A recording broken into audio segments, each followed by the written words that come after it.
Good evening, Dhamma friends. Wish you all the blessings of the Noble Triple Gem to spend a very meaningful 1 and 15 minutes from now on. We are going to begin today's Sutta study class. Today is August 9, Saturday, a day before the full moon day program for us. So we are quite ready to explore the Dhamma with the selected sutta for today's sutta study class. Let me begin the session by paying homage to the Supreme Buddha by reciting Namo Tassa 3 times. Sadhu, sadhu, sadhu. Namo Tassa Bhagavato Arahato Samma Sambuddhassa. Namo Tassa Bhagavato Arahato Samma Sambuddhassa. Namo Tassa Bhagavato Arahato Samma Sambuddhassa. I pay my homage to the Sublime One, the Worthy One, the Fully Enlightened One. Homage to the Sublime One, the Worthy One, the Fully Enlightened One. Homage to the Sublime One, the Worthy One, the Fully Enlightened One. Sadhu, sadhu, sadhu. So today we focus a wonderful sutta from Majjhima Nikaya.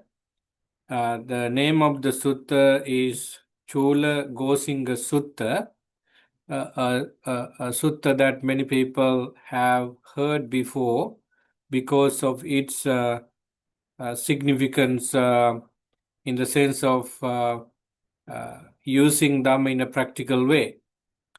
This sutta is number 31 of Majjhima Nikaya.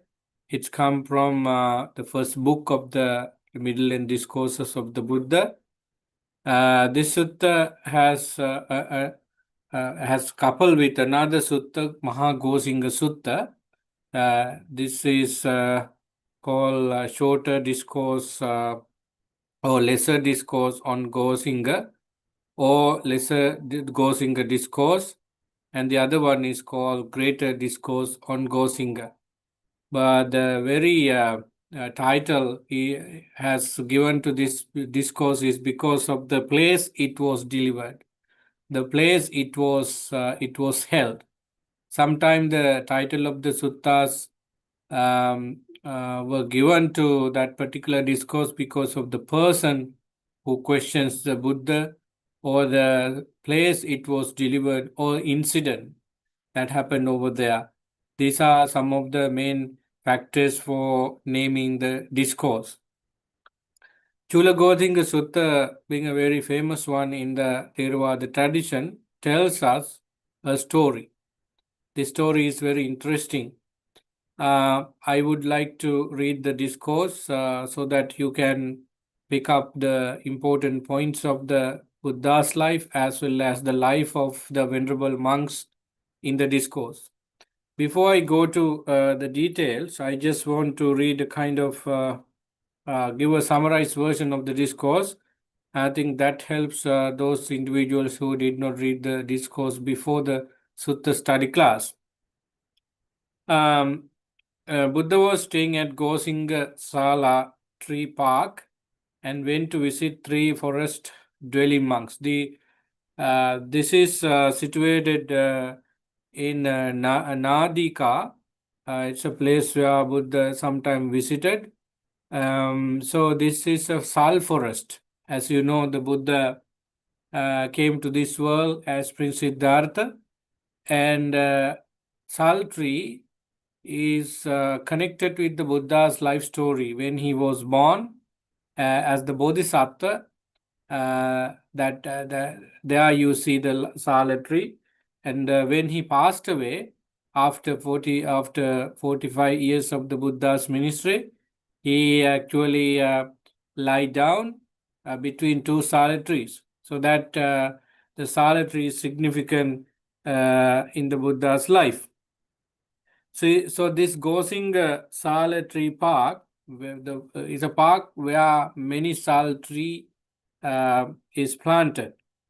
So three forest dwelling monks, which means these monks were fond of forest for their meditation, and also after meditation they lived a long time in this forest, because when you love the forest you continue it, because you practice Dhamma without any hustle bustle busy nature of common life.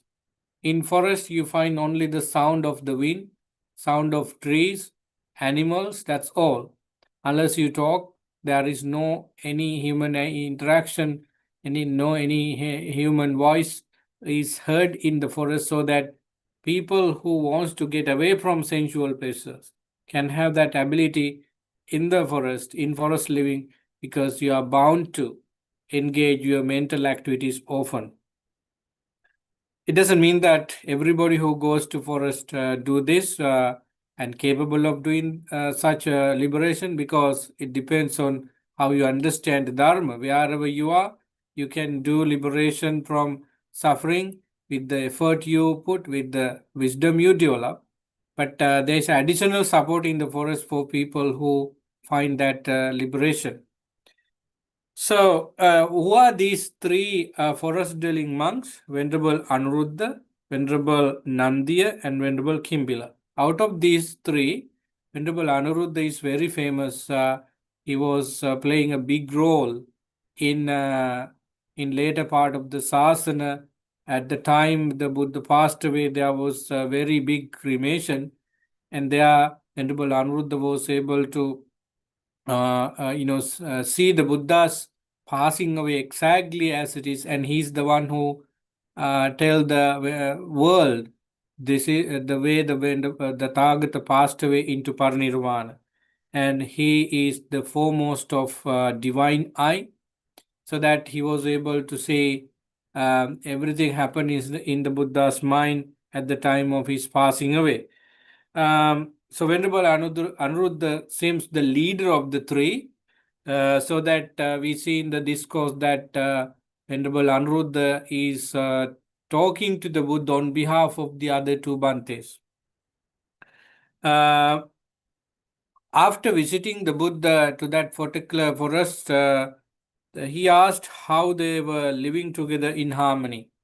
Then Venerable Anuruddha explained that they even though they live physically separate, they are living together with one mind. In other words, they have three physical bodies, but the way they think is the same. So that their loving kindness, compassion is so high, so that whatever they think, the same thing. So they during the day they meditate, and they maintain mutual respect and shared duties without dispute, and communicated kindly. They regard each other as if they were different parts of the same body. So that is what exactly they said to the Supreme Buddha. There we see the Buddha praise these ways of living by three monks, and the harmony is highly appreciated. And then the Buddha asked about their meditation practice. Venerable Aniruddha explained what they have achieved in their meditation from the very beginning of their practice to the highest level of absorption. As you see in the discourses, there are two aspects we can develop. One side is one side of our mind that we could develop is jhanic experiences, and the other side we could develop is wisdom. So Venerable Anuruddha is speaking that they achieved they everyone achieved first jhana, second jhana, third jhana, and all kinds of jhanas up to the cessation of feeling and perception, sanya vedati nirodha, and it means that they all attained full enlightenment before the Buddha arrived this particular place to see the monks. because we know from the Dhamma that average monks may not be able to attain these jhanic experiences, particularly the cessation of perception as feeling. It could only be achieved by full enlightened beings. So Venerable Aniruddha is explaining all these practices. It seems to us that the development of mindfulness meditation is highly done by Venerable Aniruddha and the other two Bhantes. Therefore, the Venerable Aniruddha had that divine eye up to the highest extent. We see from the discourse that he was able to watch the other two Bhantes' mind development from the beginning. And the Buddha, in front of the Buddha, Venerable Aniruddha is talking about that these two Bhantes also achieved the same thing. That's why he used we instead of I. When the Buddha asked the question from singular form, Venerable Aniruddha answered from plural form we, because Venerable Aniruddha saw the spiritual development of both the other monks, Kimbil and Nandiya, so that he was talking about the spiritual development, not only about himself, but everybody else. So, as a discourse, as a particular, sermon, this is very important because we see perfect harmony between and among monks, and it is a showcase for other student monks and generations of disciples of the Buddha how to live peacefully. If you live with one or two or three, it doesn't matter, number it doesn't matter. You always maintain that kindness and compassion in action, in thinking, and in words, so that your physical behavior or the behavior, external behavior of somebody else is going to be very nice because your mind has been already managed with kindness and compassion. So when you have harmony in your mind, you share it with everybody else and you have a respected life with others. So then how do these Bhantes achieved this kind of harmonious living? Because of their meditation practice, because of their dedications to the meditation practice. We see from the discourse that they were not talking unnecessarily. They were talking only if there is necessary, but they were gathering each other once a week for Dhamma discussion. Then they discuss with harmony in mind, with mutual respect, and so that's how they live.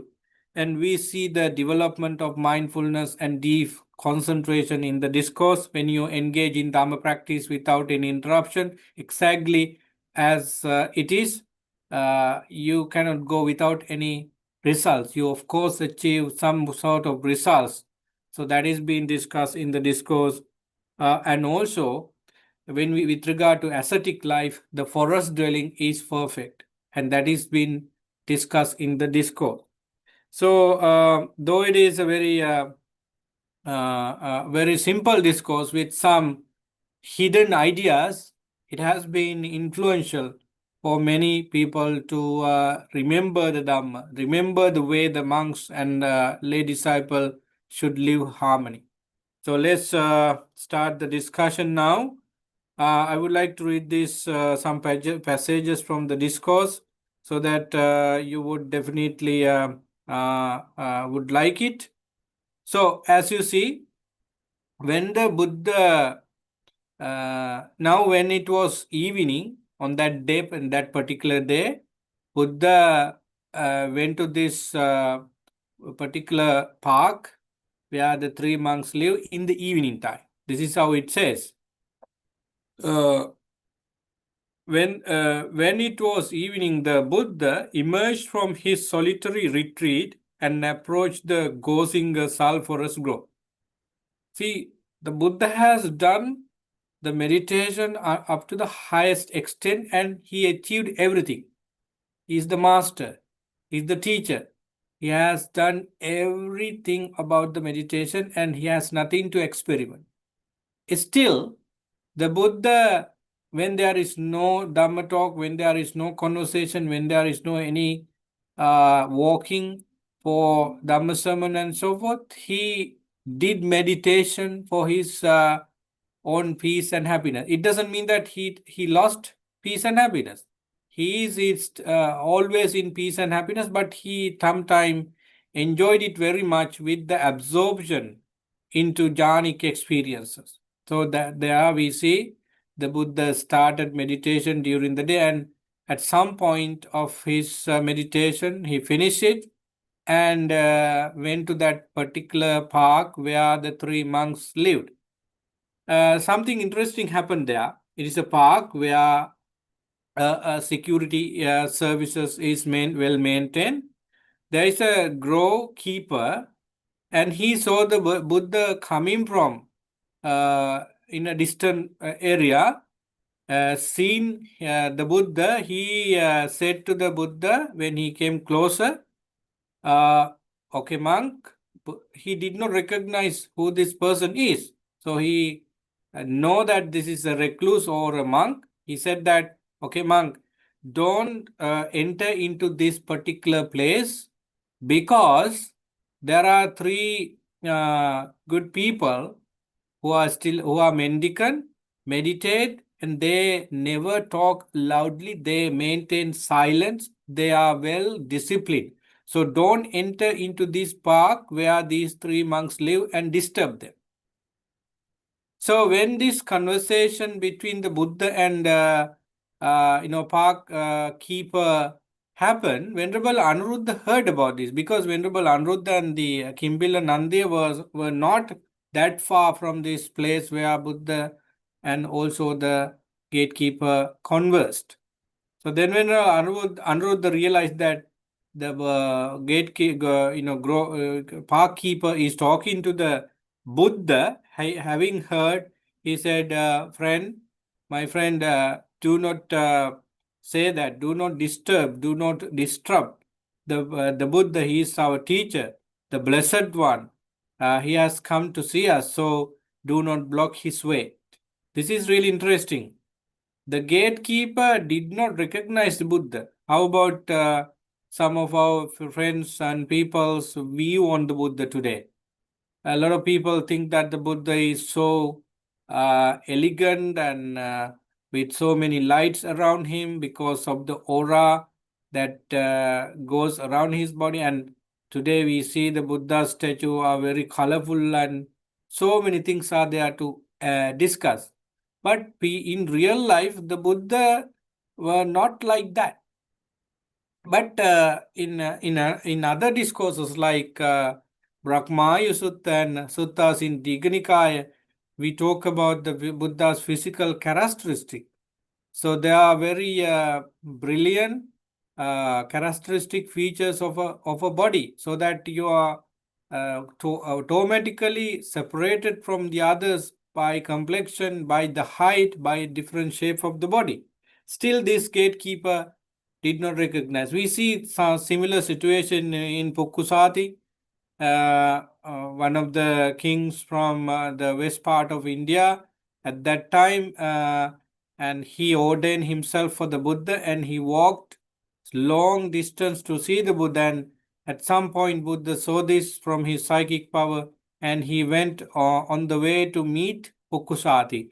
And in the evening time, they were staying in a potter's place, very uncomfortable place in our terms, but the Buddha and mendicants were not thinking too much about it. They were sitting and lying down on the grass. And in that meeting, the Pukkusati did not recognize the Buddha until the Buddha explained the deep teaching. So we see this from various places where average people did not recognize the Buddha from his physical characteristic. But here, Venerable Anuruddha say, don't disrupt my teacher. He is my teacher. So kind of moments that Venerable Anuruddha embarrassed a little bit, but it seems to us that Venerable Anuruddha is not an average monk, then he attained to full enlightenment.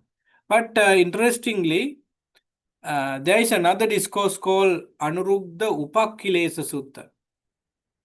This sutta is also uttered by the Buddha at the same place. Same place, same three monks, and also we do not know whether it is the same gatekeeper or park keeper. That particular man also did not recognize the Buddha. Same kind of conversation.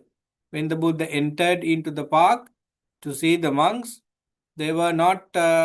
He was not able to recognize the Buddha as the teacher. And after some time, this happened, and the same place and same three monks, and the Buddha was there, and the person was not able to identify the Buddha. Maybe two people, maybe one person, but we do not know what happened there. Anyway, Venerable Anuruddha welcomed the Buddha along with Venerable Nandiya and Venerable Kimbila. So then they prepared the seat, and water is given, and there is a particular way that the Buddha is welcomed by everybody, and they did the same thing. After this preliminary things, Venerable Anuruddha sat down to one side with the other two Bhantes, and the Buddha said that, I hope you all are doing well. It's a usual conversation. I hope three of you find comfort and looking good, and how is everything? Please tell me. Then Venerable Anuruddha is the one who talked always, and none of the other two Bhantes speak anything about. So Venerable Anuruddha said, we are able to keep going, Bhante.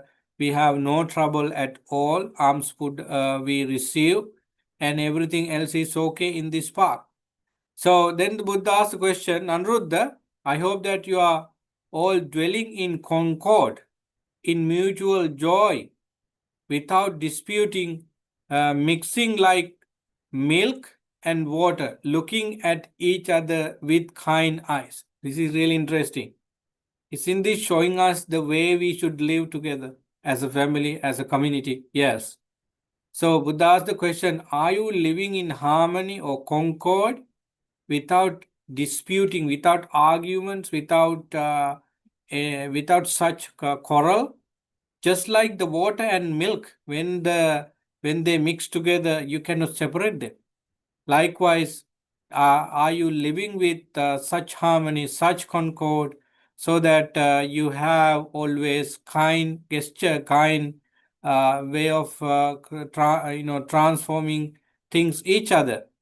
Certainly, Bhante, we all are dwelling in concord, in mutual joy, without disputing, mixing like milk and water, looking at each other with kindly eyes. But how, Venerable Anuruddha, are you living with dwelling in concord, in mutual joy, without disputing? How do you live?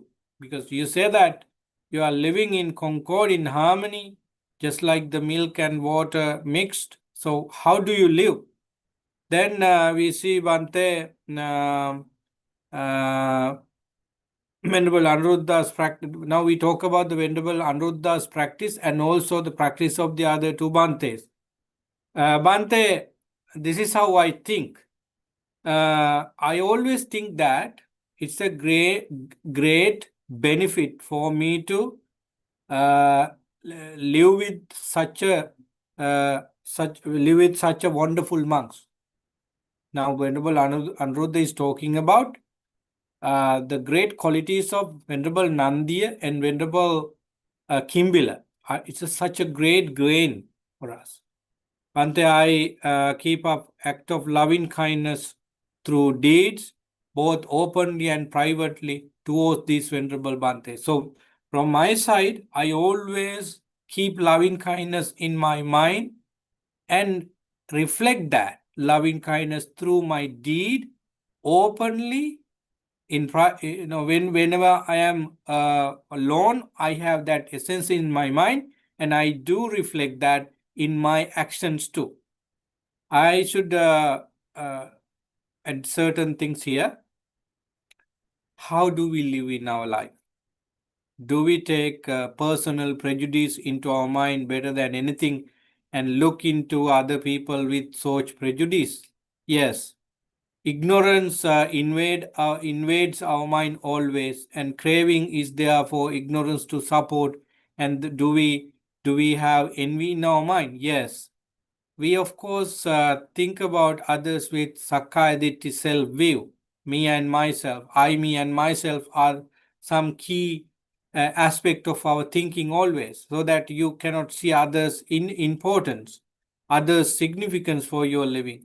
Sometimes people in normal setting thinks that, okay, if I have money, if I have a job to do, if I have my own life, why should I worry about others? So you do not talk to each other, you do not share your things with each other, you do not spend your time for others' sake. So people have been living individual life intentionally, and later they suffer from various mental issues and various other problems. And it is not only problematic for this life, but it is also problematic for the next life to come, because your karmic energy is muddled, is ignorant, geared by greed, hatred, and ignorance. Human life is very short. Suppose you live 80 years, 90 years. I think compared to sansaric cycle and also the vast universe, we live very short period of time in a very limited place, and we are incomparable tiny with regard to the objects in this vast universe. So I think we should let go of this envious, jealous mind with regard to few things we own sometime, because the bad karma we accumulated from such thing is much more than we experience positively. So we will end up our life in in suffering, in frustration after all. So that this teaching tells us that this is how we should live. Venerable Anuruddha, keeping both other monks, both side, talking to the Buddha who is in front of him, that I have loving kindness in my mind when in both ways, internally and externally, when I do actions. And I do have loving kindness through speech. I do have act of loving kindness through the mind, both openly and privately towards these Venerable Bhante. So when the Buddha asked the question, how do you live in harmony and in concord? The initial answer from Venerable Anuruddha is that uh, I keep the act of, I keep the compassion in mind, and I mix it with my deed and also speeches and even thinking when I engage with these two Bhantes, and when I am alone in my life, spending in my private life, I always think of the well-being and benevolence of the two Bhantes. That's how I live in concord.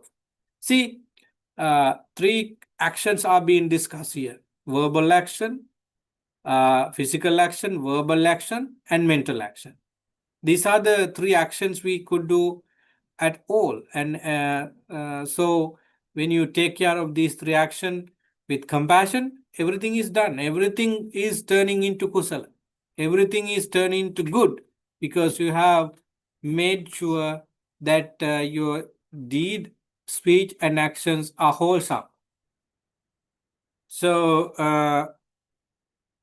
this is how, Bhante, I spent time meaningfully in harmony and in concord.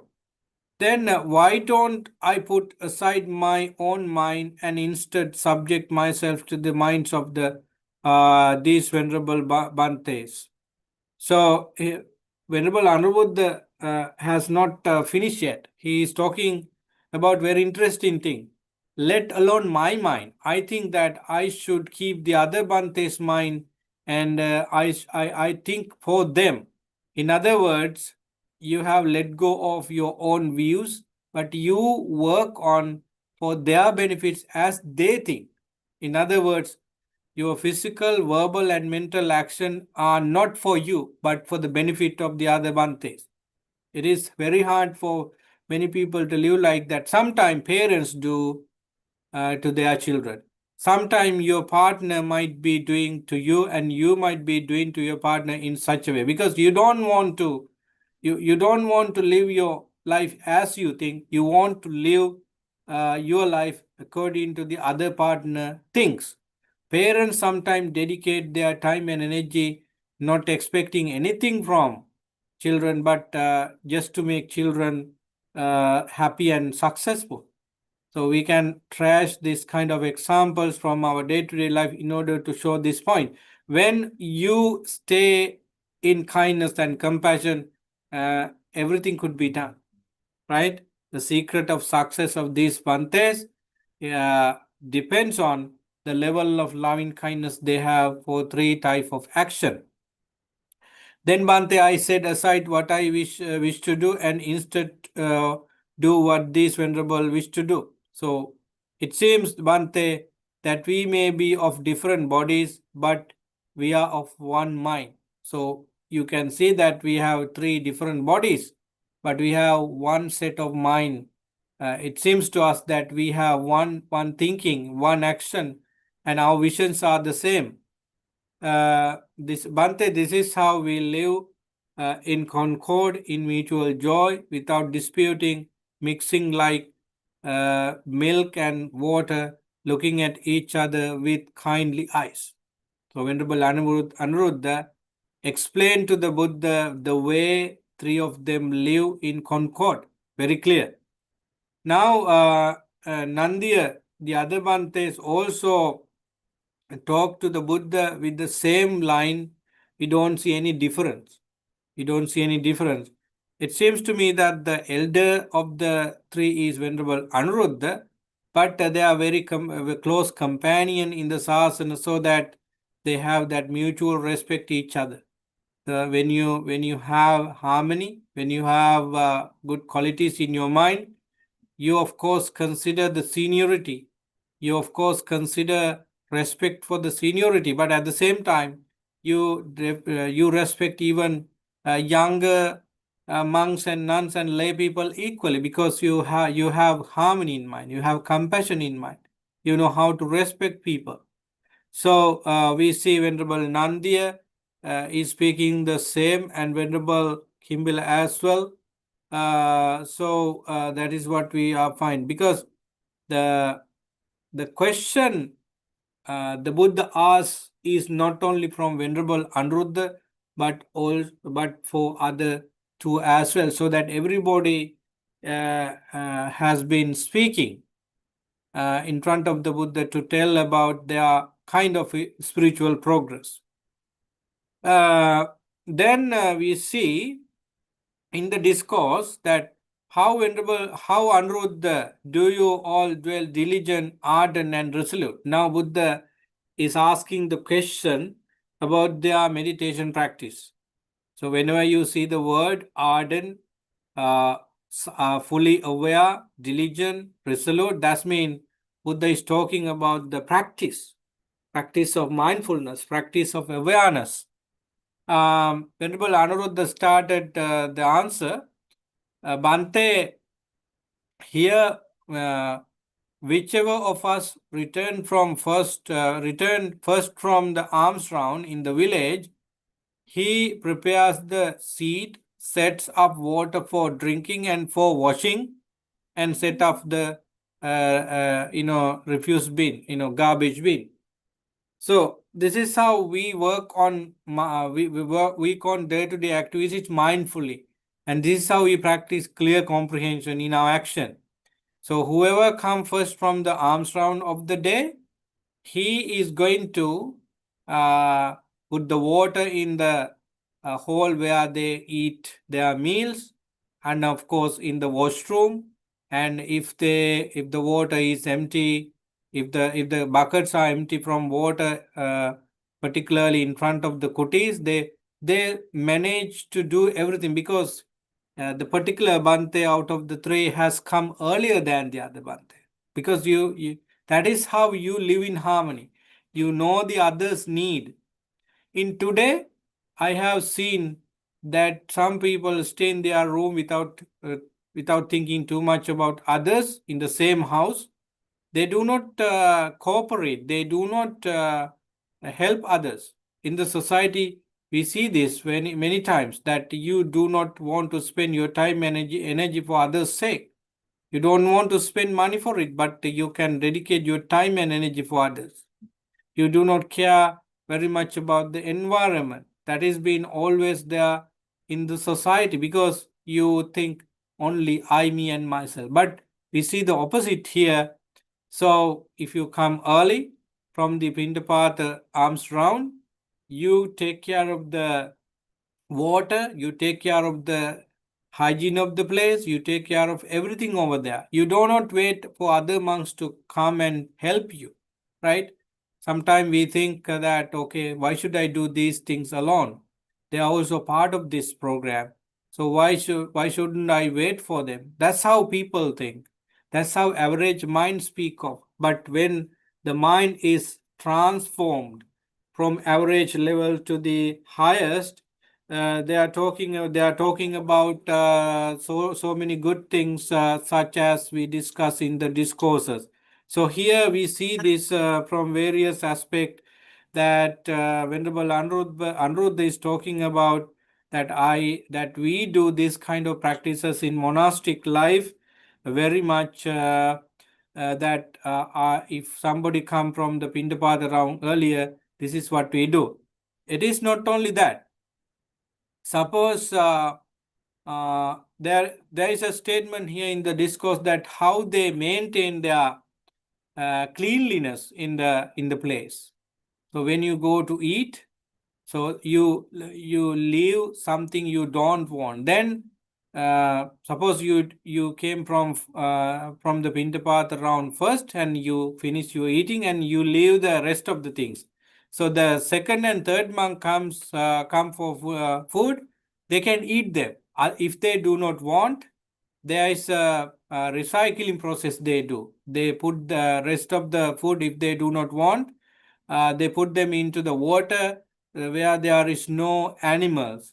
Maybe running water, like into a stream, so that these food do not stay at one place, and it becomes mixed. It becomes soiled, and so something is because if you put food into still water, mosquitoes might produce there, and something bad happen to the water as well.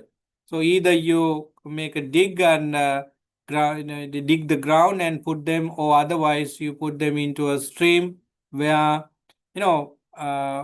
this food could be again food for fish and other animals in the water. If Bante, if we do such things, suppose we cannot lift the huge bucket or tables or whatever we use, then we ask the other Bante to come and help me, but without words. Without words. Even they do not use such, please come Bante, help me. Nay, no, they do not use such words. So suppose they either say one word, please Bante, they and then ask the other Bante to come by hands, because they do not want to split words unnecessarily. Word means your mind is talking. Word means your mind is busy, right? So that is what it means. So that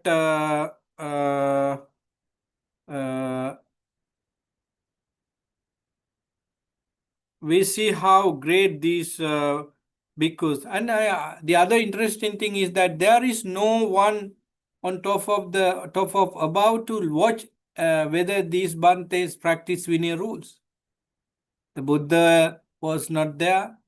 Venerable Sariputta or any other senior monks were not there to check their behavior. Even Venerable Aniruddha is quite similar to the age of these other Bantes, and they are friends. So there is no authority to watch. They themselves thought that. That is how when you enter into the order for attaining enlightenment. So I quickly go from there to next level of the discourse. So Venerable Anuruddha is highly appreciated by the Buddha and also the other two Bantes because of their day-to-day behavior with regard to eating, with regard to begging food from people, how they manage to clean the place, and how they well maintain their day-to-day life. That is highly appreciated by the Buddha. So, having appreciated by the Buddha with the sadhu, sadhu, sadhu, Buddha asked this question, Anuruddha, while you are dwelling thus diligent, ardent, and resolute, abiding in the comfort, that is the distinction in knowledge and vision worthy of the noble one. So the noble disciples of the Buddha live in a particular way. From moment to moment, their way of living is very significant. So how have you attained? Have you attained any supernormal state by doing so? So Venerable Anuruddha said that three of us will maintain our life in this manner. And then what exactly you achieved from this kind of solitary, well-practiced living? Venerable Anuruddha said, first Bhante, first jhana. Why not? Why not? Why not, Bhante? Here, whenever we wish, we can go to the first jhana. First jhana is such that it has quite detached from sensual objects, detached from unwholesome mental state. We enter and dwell in the first jhana, accompanied by initial application and sustained application, accompanied by zest and joy and born of seclusion. So, Bhante, why not? We have achieved the first jhana out of our meditation. First jhana, friends, is the state of mind in samadhi where no hindrances presents. Suppose your mind is so busy, your mind is agitated, your mind is full of lust. Then what do you have in your mind when you have those lust, agitation, anger, ill will, frustration in your mind? Technically, it is called five hindrances, five bad defilements. First one is sensual pleasure. Second one is ill will. Third one is sleepiness and drowsiness for being good things. And then restlessness and worry. And the fifth one is skeptical doubts. So you let go of these five hindrances when you attain to first jhana. So they have been achieving this particular first jhana many times in their forest dwelling, so that it is the first thing we get out of the meditation. Then Buddha appreciated with sadhu, sadhu, sadhu, and asked the question, is that all? Is that all you attain? Is there anything you attain higher than this? Yes, Venerable Sir, we attain to second jhana. Now, Venerable Anuruddha, speaking on behalf of the two Bhantes, and of course about himself as well. Yes, we attain to first jhana, second jhana, third jhana, fourth jhana. Not only that, there are five other jhanas. First, fifth one is the sphere of space. It's called the fifth jhana, and then it's called base of infinite space, and the base of infinite consciousness, and the base of nothingness, and the sphere of neither perception nor non-perception. Friends, I know that these are very difficult subject for you sometime because you haven't achieved them, you haven't read much of them, and you haven't thought about what exactly they are, so that the knowledge about these higher jhanas are difficult for you. But anyway, understand that there are various highly developed stages of our mind when the mind is well disciplined on certain subject in the meditation. Suppose you practice in and out breathing meditation on everyday basis, and at some point with the maturity of it, you could get first jhana, second jhana, third jhana with breathing meditation. Breathing meditation is a very important, high standard meditation that could give you everything. So who knows? So you achieve all these things the Buddha talks about, Venerable Anuruddha now talks about. Yeah, it is possible. So Venerable Anuruddha said to the Buddha that we achieve first jhana and second jhana, third jhana, fourth jhana, the base of infinite space, the base of infinite consciousness, but the base of nothingness, and the sphere of neither perception nor non-perception. Then that's not all. Actually, we also enter and dwells in the cessation of perception and feeling. Friends, this is a very remarkable achievement because you cease the perception and feeling. I think everybody understands feeling and perception. Because of perception and feeling, we feel the cold and heat, and then we feel our clothes, we feel the temperature, we feel, we recognize things. So they are they are abilities of our mind. They are components of our mind. So you are going to stop these two abilities of your mind when you enter and dwell in the the cessation of perception and feeling.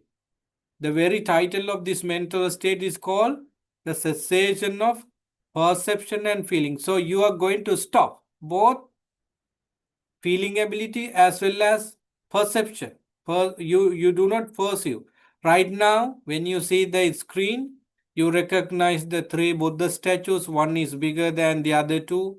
And you see flowers. You see me in the screen. So this is what I'm doing this. With this, you recognize, you identify objects, you identify people.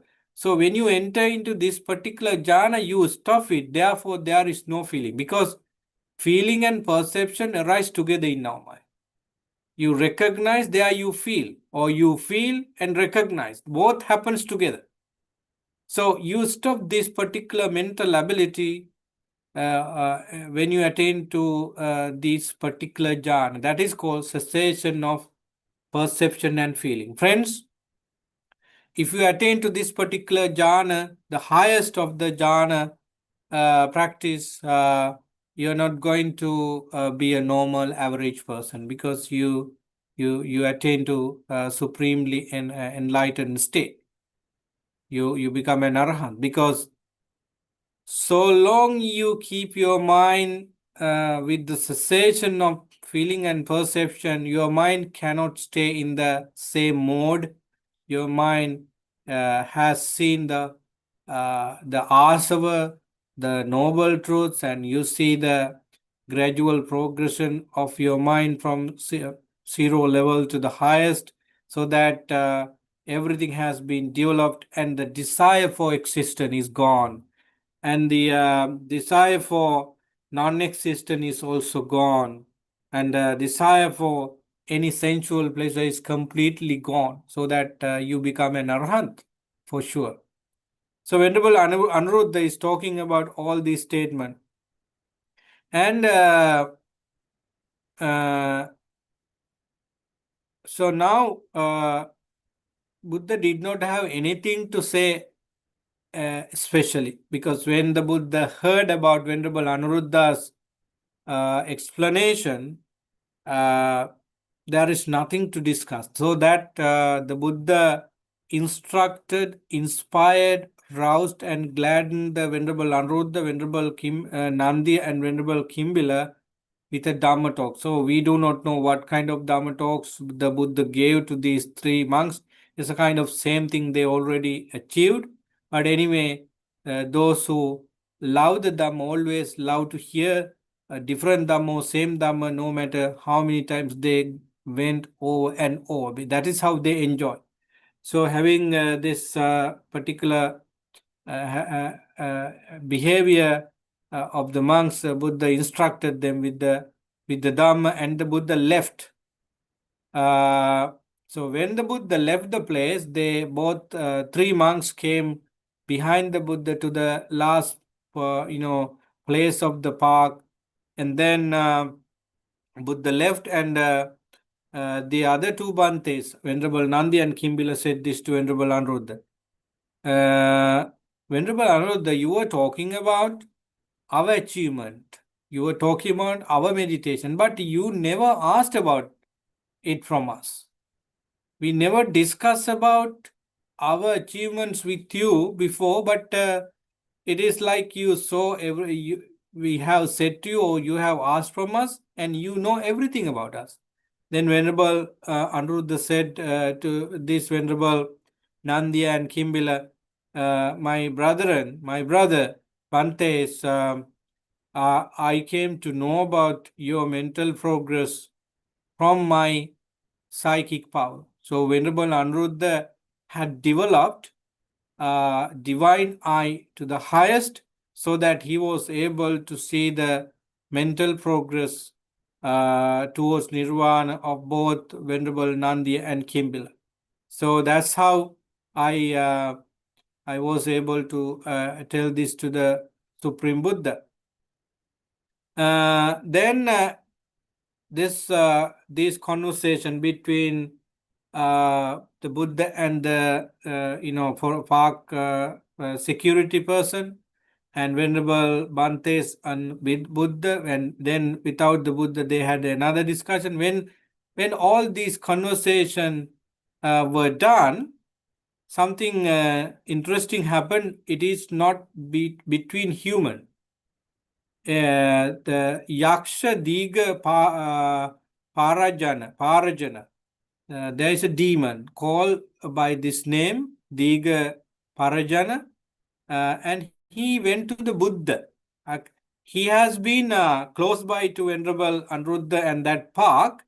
So he went to the Buddha and respected the Buddha like we do towards the Buddha, and said this, Bante, it is a great benefit for all these average people in that park, in that area, in that city, Nadika, because Venerable Anuruddha, Venerable Nandiya, Venerable Kimbila are saint.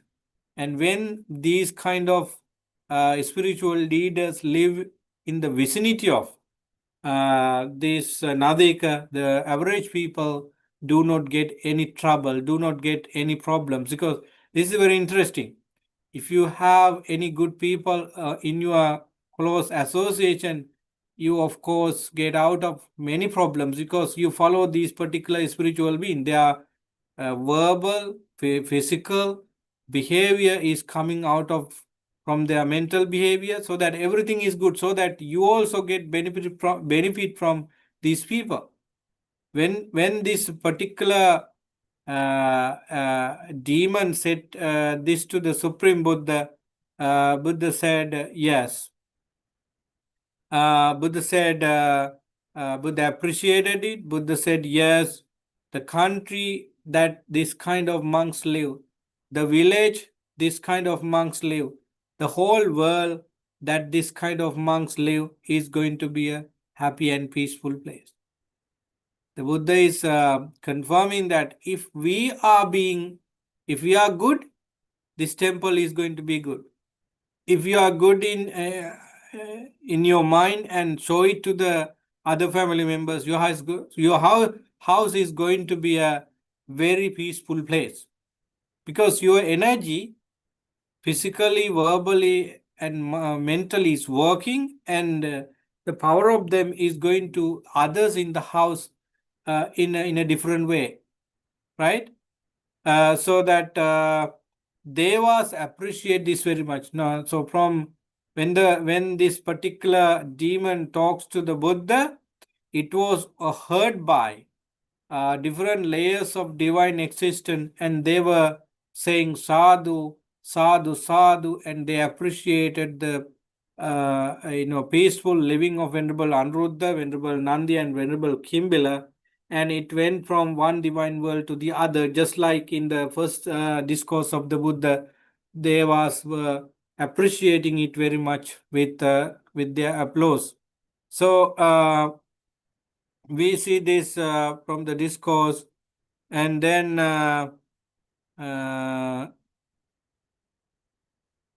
so it is we see in the discourse uh, that that that the divine beings and the demons were talking about, if the family from which these three sons of family went forth from home team into homelessness were to recall with an inspired heart these three sons of family, it would be for the good and welfare of that family for a long time.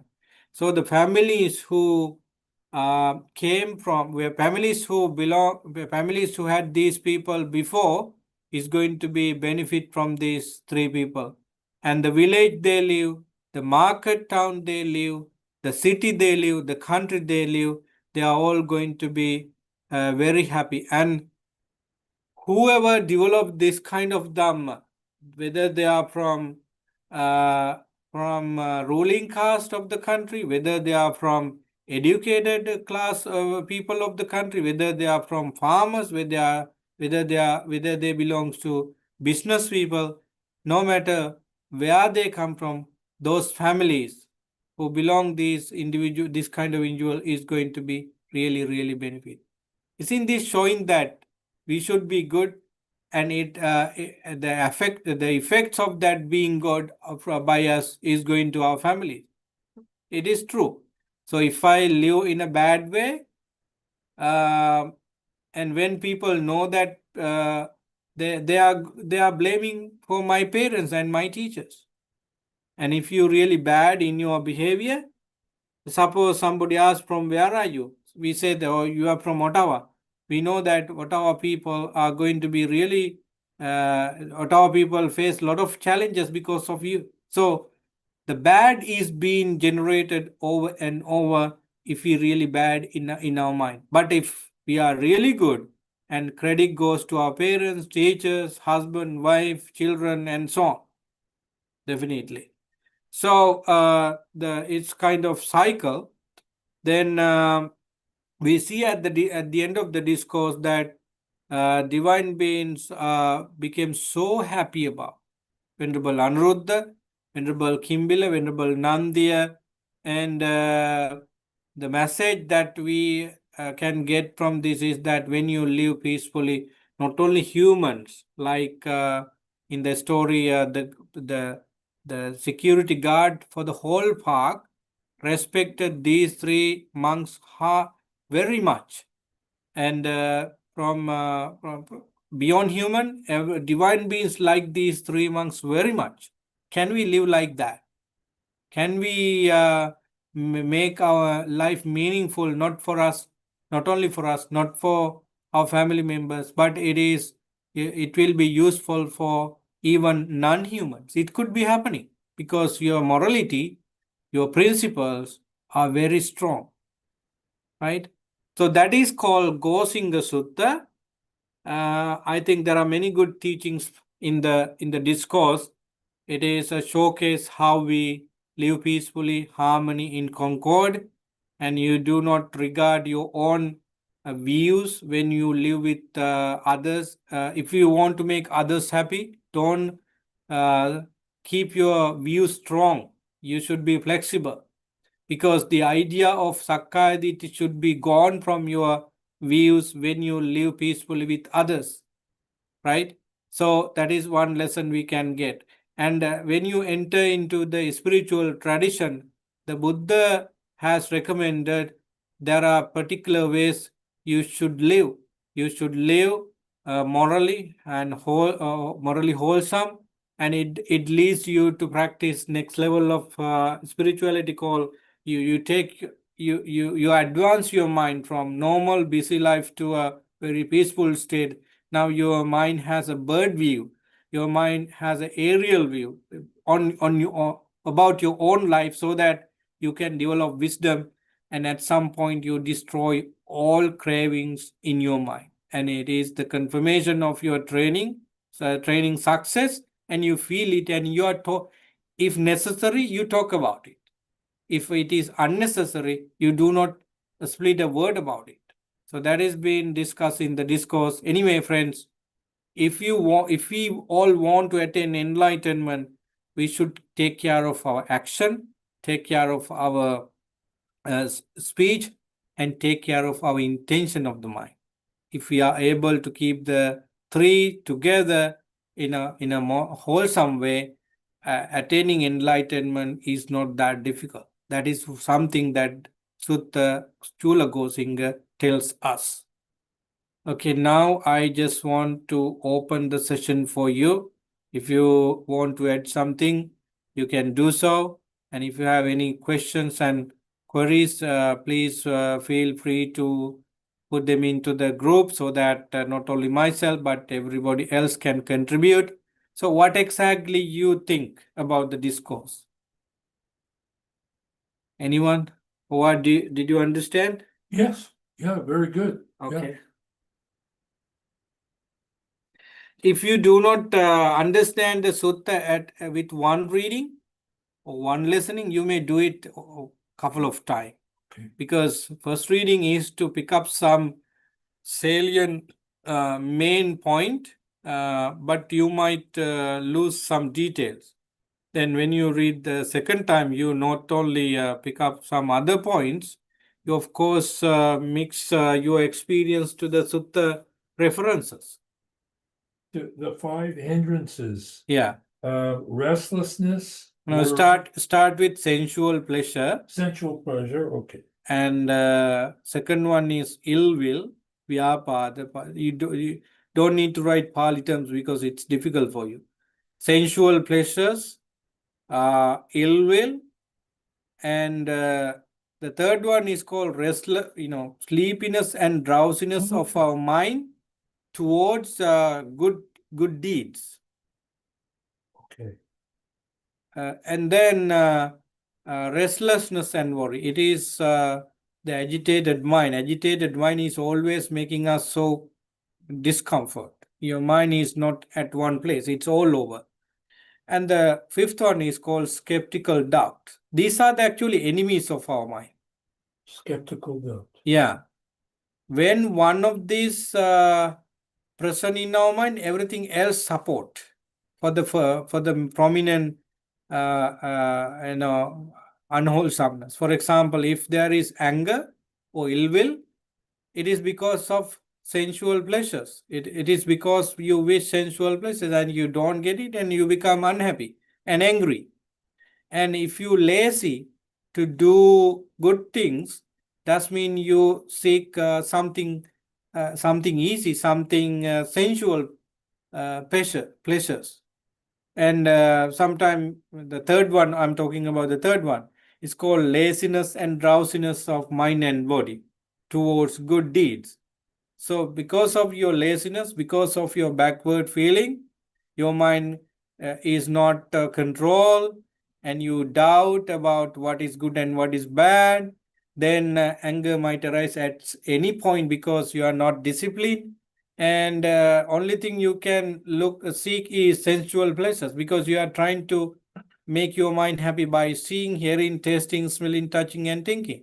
So if one of the hindrances exists in mind, understand that every other hindrances are also living close by. So they are working as a team. Huh. Yeah, they work as a family. So if you need to go from this level to next level in advanced higher jhanas, just understand the point and work on these five, and try your best to overcome them temporarily, so that you will feel so relaxed, so comfortable, and your mind is such a deep experience for you. Right now, we don't feel our mind, right? The basic of the mind is not known by many people. People do not know even what exactly they have in mind. They will tell, okay, I have anger. So usually people admire external things, but it is all about mind. But the one who understands his or her own mind into this extent, they know what exactly the mind has, and they have that ability to remove what the mind produce and keep or develop something new. Because mental ability, when you come to this level of meditation, the mental ability is high. You are truly taking some big step about your mind. So I think every Dhamma practitioner who have come to this level should work on this, and I know pretty sure that you never let go of the Dharma hereafter, because you have tasted the Nirvana. When you enter into first jhana, which means you overcome the 5 hindrances in your mind, you feel the presence of Nirvana in your mind into a certain extent. Thank you. Yeah, you're welcome. Any concern and questions from the audience who join online? All right, it's not a sutta that talks about a lot of dharma by their names, like Four Noble Truths, the Noble Eightfold Paths, the 37 Factors of Enlightenment, and so on. But it is a sutta that tells how 3 monks live in harmony just because they have the Dharma in their life. So it is a very important discourse because we need practical examples. So friends, learn it well and read it well. Keep in mind that you learn and discussed the Chula Gosinga Sutta, where Venerable Anuruddha, Venerable Nandi, and Venerable Kimbila practice Dharma in an extraordinary way in a park, and Buddha visited that place and admired them all for their success. And Buddha and Venerable Anuruddha were talking about their particular personal attainment to the highest level. At the end, we see that this is a discourse about 3 individual monks who attained to full enlightenment. So it is a very nice discourse. Since you don't have anything to share, I would wish for you, may you also be like Venerable Anuruddha, Venerable Nandi, and Venerable Kimbila, and at some point of your life you attain such peace, such happiness. If not, you reborn in particular happy destination where you can complete your Dharma training, and that's my wish. With that in mind, I'm going to end today's Sutta studies. Would like to see you next week with a different discourse. And tomorrow we'll have a day long Poya program for Nikini Full Moon Day, which was yesterday. And if you are interested for that, you can participate in. And I wish may the weekend would be very peaceful for you. Wishing you all happiness and peace. I end today's Sutta studies with Sadhu.